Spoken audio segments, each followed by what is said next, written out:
o apóstolo diz: eu não conheço o sujeito, mas eu sei que há um Deus que é poderoso para fazer infinitamente mais, além de tudo que pedimos ou pensamos.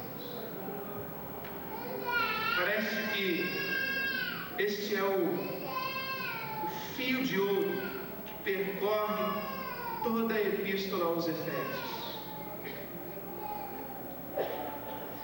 E o período de avivamento eu quero lhes propor, que é um período em que a igreja do Senhor Jesus no mundo é um reflexo de Cristo e é um espetáculo para todo o mundo, inclusive o mundo espiritual. A igreja do Senhor Jesus no mundo é um show que reflete Deus. O período de avivamento é um período em que a igreja do Senhor Jesus é cheia dessa plenitude de Deus e adquire cara de Cristo, cheiro de Cristo, cor de Cristo, caráter de Cristo, amor de Cristo, palavra de Cristo, solidariedade de Cristo, daquele Cristo que é invisível e que se faz visível na sua igreja. Porque senão, veja o capítulo 1 de Paulo aos Efésios, quando ele diz que espera e ora para que todos nós aqui possamos experimentar a suprema grandeza do poder de Deus. Versículo 19 de Efésios 1. E alguém diria: pronto, está aí, pastor, um avivamento, todo mundo experimentando o poder de Deus. Que poder foi esse? O poder que ressuscitou a Cristo dentre os mortos, versículo 20, e o fez assentar-se nas regiões celestiais, acima de todo principado, potestade, qualquer nome que se nomeia na terra, debaixo da terra, neste século e no vindouro. O poder que pôs todas as coisas debaixo dos pés do Senhor Jesus. Mas para que o Senhor Jesus fosse cabeça sobre todas estas coisas, diz o apóstolo Paulo, Deus o nosso Pai o deu como cabeça da igreja. O que é a igreja? É a plenitude de Deus. O que é a igreja?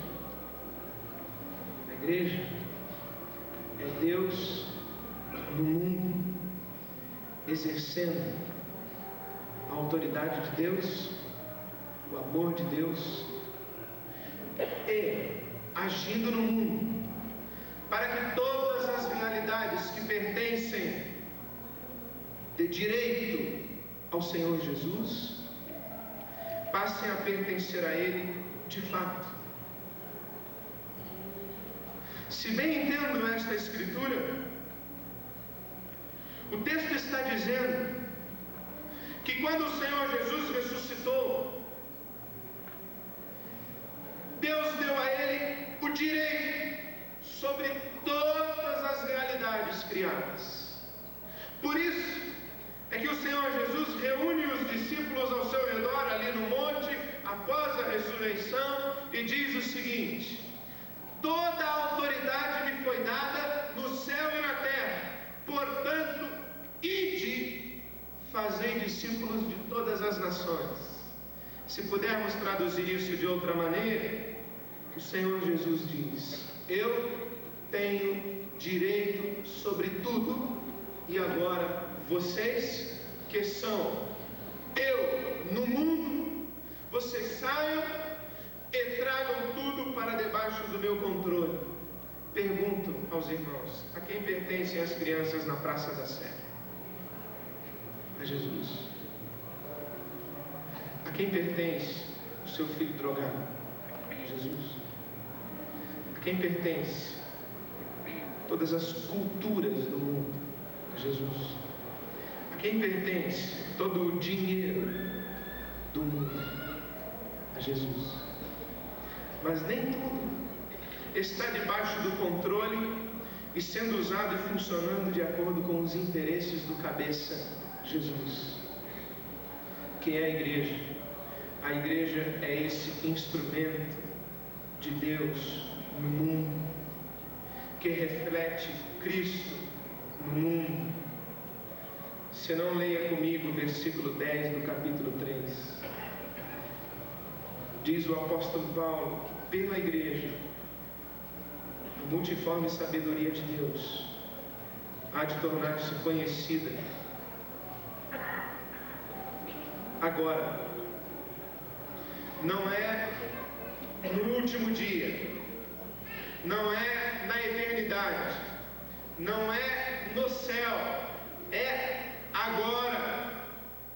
Pela igreja, você e eu, através de nós, a multiforme sabedoria de Deus há de tornar-se conhecida, inclusive dos principados e potestades nas regiões celestiais.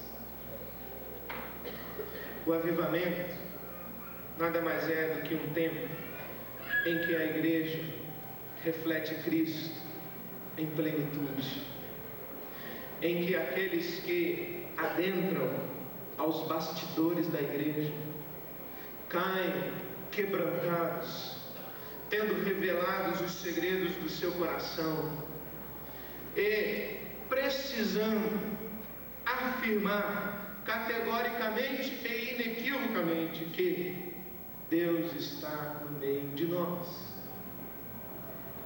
Esse é o tempo de avivamento.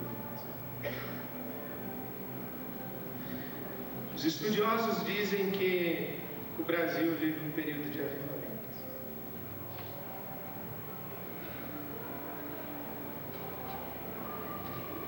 E eu tenho muito temor em discordar de alguns irmãos, mas eu não creio que nós saibamos que é um tempo de avivamento, como por exemplo o avivamento de John Wesley na Inglaterra, Charles Finney nos Estados Unidos. Uma história de John Wesley, que foi visitar um crente, uma tecelagem, e o crente avisou aos amigos da tecelagem que o pastor iria visitá-lo. E a tecelagem foi tomando ciência da notícia e começou a zombar daquele crente, até que John Wesley chegou e entrou na tecelagem, foi em direção à máquina onde trabalhava aquele crente e foi entrando, e à medida que John Wesley ia entrando, as máquinas iam parando, e ele ia entrando, as máquinas iam parando. E por onde ele passava, as pessoas caíam de joelhos e começavam a chorar e a confessar os seus pecados e a pedir a misericórdia de Deus. Eu não creio, irmãos, que algum de nós tenha sabido de uma experiência assim. Ou como, por exemplo, a época de Charles Finney, que chegava em uma cidade para pregar e os salões, os cassinos fechavam. A época dos jogadores profissionais, onde se conta a história de que Finney fazia conferência evangelística em uma igreja, uma cidadezinha, e os jogadores profissionais chegaram a cavalo para o cassino. O cavalo parou na divisa da cidade, na fronteirinha. Os 3 cavalos pararam. Os homens deram esporadas, não funcionou. Deram chicotadas, não funcionou. Desceram dos cavalos, empurraram o cavalo parado na fronteira. Eu não sou que nem cavalo, mas era assim que eles ficavam. Na fronteira, parado, na fronteira. Empurraram, puxaram, fizeram de tudo, até que chegou Charles Finney. E aqueles homens caíram prostrados, se renderam a Deus, e os cassinos iam fechando por onde Charles Finney passava. Ou como, por exemplo, a época de John Wesley, em que o comércio em Londres fechava de meio-dia às 3 para a oração. Eu não creio que estejamos vivendo um avivamento, que a igreja do Senhor Jesus é Cristo em plenitude. Eu não tenho coragem de andar pelos bastidores da igreja ainda. Eu não tenho coragem de vasculhar os bastidores da igreja ainda. Mas eu anseio pelo dia em que no Brasil nós possamos experimentar o que chamamos de avivamento. Um tempo onde a igreja terá cara de Cristo, onde a igreja será instrumento de Deus para gerar no coração do homem não reverência, não curiosidade, não blasfêmia, não chacota, mas a igreja será um instrumento de Deus para gerar no coração do homem reverência e temor. Eu vou a um lugar fazer crediário, por exemplo, na hora de preencher a ficha e dizer que eu sou pastor, é complicado. Outro dia, aliás, algum tempo atrás, peguei um táxi, fiz um amigo. O taxista ficou muito meu amigo. Criolão de 2 metros de altura, gente boa, de confiança. Táxi ali do lado da minha casa. Domingo, 7h30 da manhã, peguei o táxi para ir à igreja e perguntei a ele: você está trabalhando aí desde que horas, rapaz? Domingo, 7h30 da manhã, você já está em ponto, você está fazendo o quê? Desde que horas? Ele falou assim: rapaz, estou aqui desde as 5 da manhã. E o senhor vê, né, doutor? Ainda dizem que nós somos vagabundos. Estou aqui desde as 5 da manhã, só porque eu fico encostadão aqui no banco, um negão desse tamanho, a turma já acha que é vadiagem. Falei: pois é, isso é difícil. E o senhor, o que faz? Eu sou pastor da igreja evangélica. E o senhor está pior que eu, hein?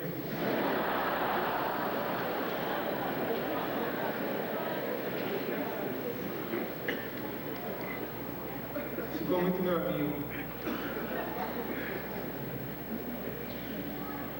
Mas eu espero ainda um dia em que a igreja seja essa plenitude de Cristo no mundo, em que o Deus pregado pela igreja seja um Deus solucionador de pessoas e não um Deus solucionador de problemas. Sabe por quê? Porque solução para problemas ali no terreiro de macumba da esquina também tem. Emprego ali no terreiro de macumba da esquina tem. Cura ali no terreiro de macumba da esquina também tem. Casamento, ou então, vou ficar quieto, lá no terreiro de macumba também tem. Agora, libertação interior é só em Jesus. Amor é só em Jesus. Resolver problemas, o diabo faz. Resolver pessoas, só Deus faz. Restaurar em nós a imagem de Deus é algo que só Deus faz. Quero terminar fazendo 3 apelos a você, que são expressões do apóstolo Paulo em sua oração. Ele diz que para que a igreja seja cheia e tomada de toda a plenitude de Deus, ela precisa passar por 3 caminhos aí. Primeiro, ela precisa ser fortalecida com poder mediante o Espírito Santo no homem interior. Irmãos, o cristianismo bem vivido não é questão de força de vontade, não é questão de bom caráter, é uma questão do Espírito de Deus agindo em nós. Não é uma questão de assentimento intelectual a doutrinas, não é uma questão de um compromisso formal com uma instituição religiosa chamada cristã, não é uma questão de trabalhar para Deus. O cristianismo bem vivido só é possível quando o Espírito Santo de Deus age na dimensão espiritual de nossa vida. Vire uma página da sua Bíblia, ou quem sabe aí na mesma página onde está, veja o verso 2 do capítulo 2. Veja que aqueles que estão longe de Deus estão debaixo da influência do Espírito que atua nos filhos da desobediência. E este Espírito que atua nos filhos da desobediência os empurra a que cometam toda sorte de maldades e que façam o que Paulo apóstolo chama de obras da carne. Agora nós que estamos em Cristo, já não estamos mais debaixo da influência do Espírito que opera nos filhos da desobediência, mas sim debaixo da influência do Espírito Santo de Deus, que gera em nós o fruto do Espírito.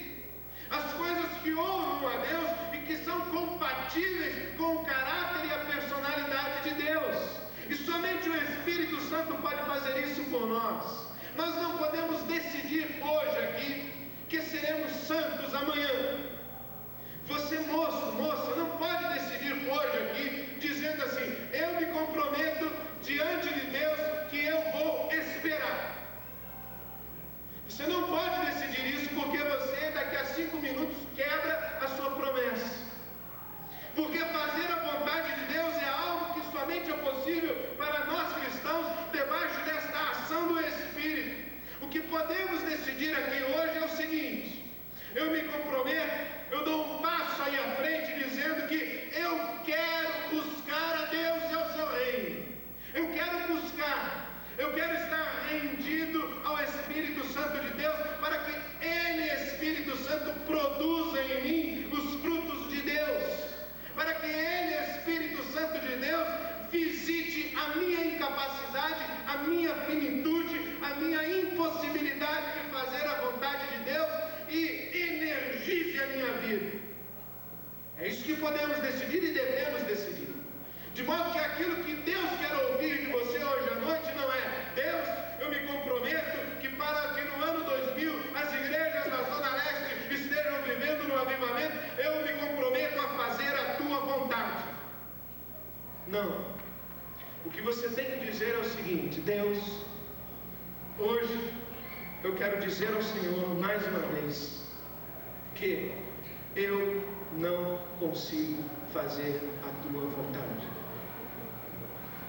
Eu quero dizer ao Senhor e pedir a tua misericórdia sobre mim, que a tua mão me sustente e me segure, que a tua graça me fortaleça, que o teu Espírito atue em mim, que na tua vontade tu te lembres de mim, para que eu possa viver segundo a tua vontade.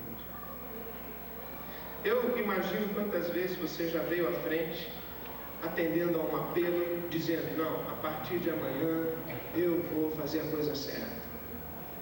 Aí amanhã toca você fazer oração, pedindo perdão para Deus porque ela fez a coisa certa. Eu imagino quantos casais de namorados jovens aqui já saíram de um culto como esse, de uma celebração como essa, se deram as mãos ali na frente de casa, quando o rapaz foi levar a moça, se deram as mãos e falaram assim: vamos orar aqui juntos. Aí um falou para o outro assim: você ora. Aí ficou quieto ali, ninguém sabia direito quem orava, mas um orou dizendo: Deus, a partir de hoje a gente promete que Dá um sábado. Dá um sábado só.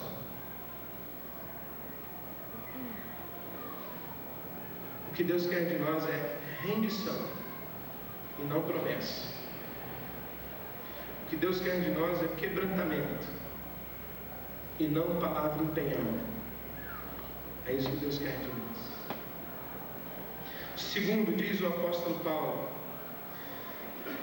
que Cristo habite nos vossos corações. E esta expressão, habitar, ela pode ser traduzida de maneira que nós brasileiros entendamos perfeitamente. Porque a língua grega tem duas palavras para o habite. Habite como inquilino e habite como proprietário. Que coisa interessante, irmãos, é o Senhor Jesus do lado de fora da igreja de Laodiceia batendo a porta. Como quem diz assim: vocês esqueceram que eu sou o dono aí? Vocês esqueceram que o proprietário aí sou eu? Eu estou do lado de fora, quero entrar. É o que o apóstolo Paulo está dizendo aqui. Lembre-se que Cristo é o proprietário dos vossos corações, do centro nervoso de suas vidas, do âmago da vontade. Deixe Cristo tomar conta, ser o proprietário. E aí então podemos tentar entender isso como uma palavra de obediência ao Cristo. Isso porque me parece que já paira no ar uma ideia de que o pecado tem como consequência única o entristecimento do coração de Deus. Mas o pecado, o desobedecer a Deus, causa avarias em nós. Mina, ofusca, apaga esta imagem de Deus em nós. A obediência a Deus é impulsionadora de nossa experimentação dessa qualidade de vida que o apóstolo Paulo tem para nós. Quando obedecemos a Deus, acontece mais do que Deus ficar contente. Quando nós obedecemos ao Cristo, deixamos que Ele controle e domine nossas vidas, nós nos tornamos mais aquilo que fomos criados para ser. Diz o Dr. Rousseau Shedd que todo pecado cometido deliberadamente é um passo na direção contrária de Deus. Portanto, todo pecado que cometemos nos desfigura mais. Os atos de obediência a Cristo, o nosso proprietário e Senhor, nos caracterizam mais e fazem com que os reflexos de Deus sejam mais visíveis em nós e geram frutos em nós para a bondade. De modo que o que Deus quer ouvir hoje de você é: eu me comprometo e eu quero estar rendido ao Espírito Santo de Deus, para que receba eu condições do Espírito de Deus para cumprir a vontade de Cristo. Que coisa interessante é que Cristo habitará nos nossos corações pela fé. Disse o apóstolo João o seguinte: assim como recebestes a Cristo também andai nele. Como foi que recebemos a Cristo? Pela fé. Como é que andamos em Cristo? Pela fé. Dizendo: eu não consigo fazer a vontade de Cristo, mas eu quero confiar neste Espírito Santo que atua em mim, para que eu obedeça a Cristo. Terceiro, para que nesta trilha de rendição, de submissão, encontremos as bênçãos da comunhão. Diz a palavra de Deus que conheceremos o amor de Cristo, que excede todo o entendimento. Compreenderemos e experimentaremos toda a largura e o comprimento e a altura e profundidade do amor de Cristo, com uma expressão singela do versículo 18: com todos os santos. Deus espera de nós compromisso com o corpo de Cristo e que nos deixemos mexer, moldar pelo corpo de Cristo, que estejamos sempre com todos os santos, em rendição ao Espírito, em submissão a Cristo, mas desfrutando das bênçãos da legítima comunhão. Diz o autor de Hebreus que devemos nos exortar mutuamente todos os dias. E mais uma vez cito o Dr. Rousseau Shedd, que diz que Deus não confia em nós mais do que 24 horas. Tem que ser exortação diária, cotidiana. Irmão chegando diante do irmão e dizendo: meu querido, seu caminho é caminho de morte. Meu querido, você está fraco, eu vou suportar você. Você precisa de orientação, eu lhe aconselho. Você precisa de instrução, eu vou ministrar na sua vida. Você precisa de intercessão, eu vou sustentar a sua vida. Porque, irmãos, assim, todos como igreja, experimentaremos essa plenitude de Cristo que a palavra de Deus tem prometido para nós. Os 3 caminhos e 3 desafios da rendição ao Espírito, da submissão a Cristo, da comunhão na igreja. Nós vamos orar juntos agora. E eu vou pedir que você saia do seu lugar e assuma esses compromissos. Talvez eu pudesse fazer um apelo e ser o primeiro a descer, dizendo: eu não estou na plenitude de Cristo.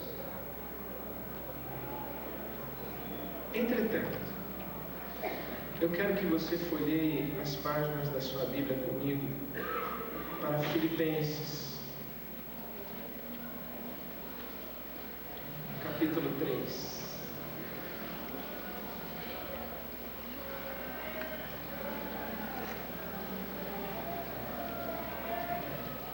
Onde o mesmo apóstolo Paulo diz assim, que ele também não obteve e ainda não alcançou aquela plenitude de Cristo. Em outras palavras, ele diz assim: eu não sou perfeito. Filipenses 3:12. Mas prossigo para conquistar aquilo para o que também fui conquistado por Cristo Jesus. 3:13 de Filipenses. Irmãos, quanto a mim não julgo havê-lo alcançado, mas uma coisa faço, esquecendo-me das coisas que para trás ficam e avançando para as que estão diante de mim, prossigo para o alvo, para o prêmio da soberana vocação de Deus em Cristo Jesus. Versículo 15. Todos, pois, que somos perfeitos, tenhamos este sentimento. E se porventura pensais de outro modo, também nisto Deus vos esclarecerá. Todavia, andemos de acordo com o que já alcançamos. Coisa interessante quando o apóstolo Paulo diz assim: eu não obtive a perfeição, no versículo 12. Provavelmente na sua tradução, eu não sou perfeito, no versículo 12 de Filipenses 3. Mas no versículo 15 ele diz: todos que somos perfeitos, ele diz: eu sou perfeito. Ora, afinal de contas, ele é perfeito ou não é perfeito? Ele no versículo 12 não era perfeito, no versículo 15 já é perfeito. Ele ainda não alcançou, mas no versículo 15 ele já alcançou. 2 perfeito? Não. Sabe por quê? Porque sugiro aos irmãos que a perfeição de que Deus está falando aqui nessa escritura é a perfeição de quem caminha e não de quem já chegou. O perfeito aqui é aquele que está caminhando, que está se esquecendo das coisas que para trás ficam e está indo adiante na direção de Cristo, rendido ao Espírito, em submissão a Cristo, na comunhão dos santos, andando sempre adiante. E o meu apelo desta hora é para você que parou, para você que estancou na sua vida cristã. Porque se eu fizesse um apelo aqui dizendo: todos aqui que não estão na plenitude de Cristo, venham aqui à frente, rendam-se novamente ao Espírito, desceríamos todos de novo. Mas eu tenho certeza que aqui nesse auditório, nesse salão de cultos, há muitos que estão caminhando, que estão andando, que caem, mas que o Senhor tem resgatado com misericórdia, com amor e graça, que tem recebido a exortação, que tem observado a palavra, que tem lutado em oração diante do Senhor. Muitos que estão caminhando, mas quem sabe aqui no meio de nós alguns não dormiram já, estancaram na sua vida cristã, estacionaram, se acomodaram, se deixaram embaraçar, oraram pedindo perdão, aí se embaraçaram de novo e oraram pedindo perdão, aí se embaraçaram de novo e não tiveram mais coragem de orar pedindo perdão, e se embaraçaram mais e mais e mais e mais, e estão estacionados. O meu apelo, meu querido irmão, minha irmã, é para você que hoje vai sair do seu lugar e dizer assim: eu quero começar de novo. Eu já tentei com as minhas forças, eu já atendi tantos apelos, mas eu quero começar de novo na presença do Senhor, na dependência do Espírito de Deus. E o meu passo aqui à frente é um testemunho de que eu não consigo, eu não tenho conseguido andar na presença de Deus. Mas o meu passo aqui é um testemunho de que eu não consigo, mas que eu quero servir a Cristo e quero estar recebendo a ministração do corpo de Cristo, de todos os santos, e ser abraçado com o amor de Cristo aqui por todos os santos. Quero aqui ter essa experiência com a largura, a profundidade, a altura, o comprimento do amor de Cristo que me faz começar de novo. Então, enquanto nós estamos aqui cantando, sai do seu lugar, vem aqui à frente e nós vamos orar ao Senhor. Nós vamos começar de novo. Agora, eu tenho colocado uma coisa no meu coração. É que o tempo do apelo é um tempo de contrição, de reflexão. Mas o tempo do apelo também é um tempo de celebração. Esse momento de dar um passo na presença do Senhor e do corpo de Cristo reunido, de rendição ao Espírito Santo de Deus, ao Cristo amoroso, ao Deus que é infinitamente mais poderoso para mexer na sua vida lá dentro de você. Esse é um tempo de júbilo na presença do Senhor. Então eu quero convidar todos a que se coloquem de pé, e nós vamos cantar o hino oficial do Interleste, que diz: eu quero buscar a Cristo e ao seu reino. Começa dizendo que há tantas coisas a pensar, muitas para avaliar, muita coisa para ver. E olhe, de fato, Deus tem muita coisa para nós, tem muita coisa para você. Então vamos cantar e vamos celebrar na presença do Senhor. E eu quero encorajar e convidar você a deixar o seu lugar. Você que nessa semana tem sido ministrado pela palavra do Senhor, diga: eu quero começar de novo. Eu quero me render ao Espírito, em submissão a Cristo, na comunhão do corpo de Cristo, experimentando o amor de Cristo para começar de novo. Saia do seu lugar, vem aqui, enquanto estamos celebrando na presença do Senhor. A palavra de Deus diz que Deus habita no meio dos louvores. Deus está no meio de nós enquanto celebramos. Saia do seu lugar, vem aqui para começar de novo, em nome de Jesus.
interceder agora a Deus para que realmente Ele haja profundamente na vida das nossas igrejas e que nós possamos pregar esse Deus maravilhoso que transforma vidas. Ó Deus, muito obrigado, Senhor, porque o Senhor está aqui. Muito obrigado, ó Deus, porque sentimos de perto a Tua presença. Ó Pai, muito obrigado, porque o Senhor falou aos nossos corações. Ó Deus, muito obrigado, porque em Ti, e somente em Ti, esperamos um grande avivamento nas nossas igrejas. Ó Deus, nos entregamos a Ti, porque somos propriedades Tuas, Senhor. Ó Pai, muito obrigado, Senhor, por tudo que o Senhor tem feito nas nossas vidas. Muito obrigado, ó Pai, porque o Senhor tem estado presente em nossos corações. Ó Pai, nos colocamos inteiramente, Senhor, diante da Tua presença, para que o Senhor nos use, para que o Senhor faça de nós instrumentos Teus neste mundo. Ó Pai, queremos ser usados por Ti, desejamos ser usados por Ti, Senhor. Muito obrigado, em nome de Jesus, pelo que o Senhor tem feito hoje e pelo que o Senhor fará amanhã nas nossas vidas, nas vidas das Tuas igrejas. Ó Pai, em nome de Jesus, atua, Senhor, poderosamente, em nome de Jesus. Amém, amém e amém.